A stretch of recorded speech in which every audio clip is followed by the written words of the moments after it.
27 नवंबर 2024 का ये वो दिन था जब अमेरिकी राष्ट्रपति जो बाइडन हिजबुल्लाह और इजराइल के बीच युद्ध विराम का ऐलान करते हैं। हालांकि उस वक्त बाइडन ने युद्ध विराम समझौते पर कहा था कि इजरायली फौज 60 दिन के भीतर दक्षिणी लेबनान से बाहर निकल जाएगी और लितानी नदी से हिजबुल्लाह पीछे हटेगा और उसकी जगह लेबनानी सेना लेगी।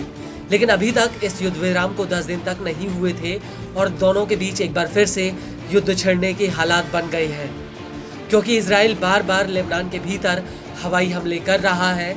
इजराइल का कहना है कि वो रोकथाम के उपायों के तहत हिजबुल्लाह के हथियारों की आवाजाही को निशाना बना रहा है, जिनसे इजराइल के ऊपर हमला होने वाला है। लेकिन इस सब के बीच हिजबुल्लाह सब्र का घूंट पीकर इजरायली हमलों के आगे चुपचाप था।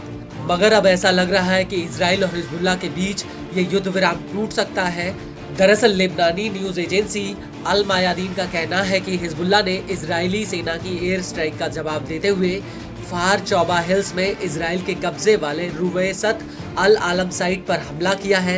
हिजबुल्लाह का कहना है कि उसने यह हमला इजराइल द्वारा कई तरह से युद्ध विराम समझौते का उल्लंघन करने के जवाब में किया है। हिजबुल्लाह का आरोप है कि इजराइल ने 27 नवंबर 2024 के बाद से दर्जनों बार युद्ध विराम का उल्लंघन किया। आईडीएफ नागरिकों के ऊपर फायरिंग और लेबनान के अलग अलग इलाकों में हवाई हमले कर रही है, जिसकी वजह से आम लोगों की मौतें हो रही हैं। इजराइल के लड़ाकू जेट्स लगातार लेबनान के हवाई क्षेत्र में घुसपैठ कर रहे हैं।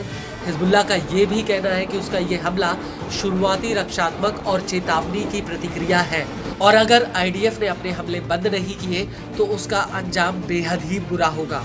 अल मायादीन के मुताबिक आईडीएफ के जेट्स ने लेबनान के हारिस ज़िबा, वादी गाजा, अल खराबेह, अल खियम, रशाया अल फुकर, येरोन और शीबा कस्बे के बाहरी इलाकों पर हवाई हमले किए हैं और इन हमलों में 10 लोगों की जान चली गई।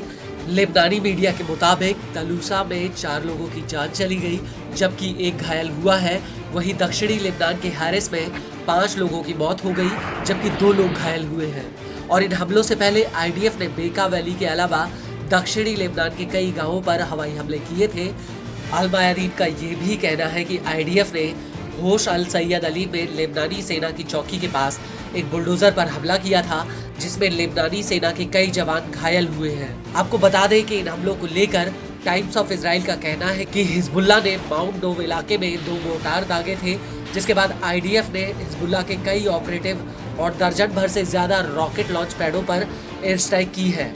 वहीं 2 दिसंबर 2024 को हिजबुल्लाह ने इजराइल पर सीज फायर तोड़ने का आरोप लगाते हुए जवाबी हमले में मोर्टार दागने की बात कही थी। लेकिन आईडीएफ का कहना है कि हिजबुल्लाह के ये मोर्टार खुले मैदान में जाकर गिरे थे, जिनमें कोई हताहत नहीं हुआ। इस सब के बीच आपको ये भी बता दें कि इजराइल और हिजबुल्लाह एक दूसरे पर युद्ध विराम समझौता तोड़ने का आरोप लगा रहे हैं, जबकि अमेरिका और फ्रांस बार बार नेतन्याहू को इस बात की चेतावनी दे रहे हैं कि वो युद्ध विराम का उल्लंघन कर रहा है। हालांकि इजराइल ने इन सभी आरोपों से इनकार किया है।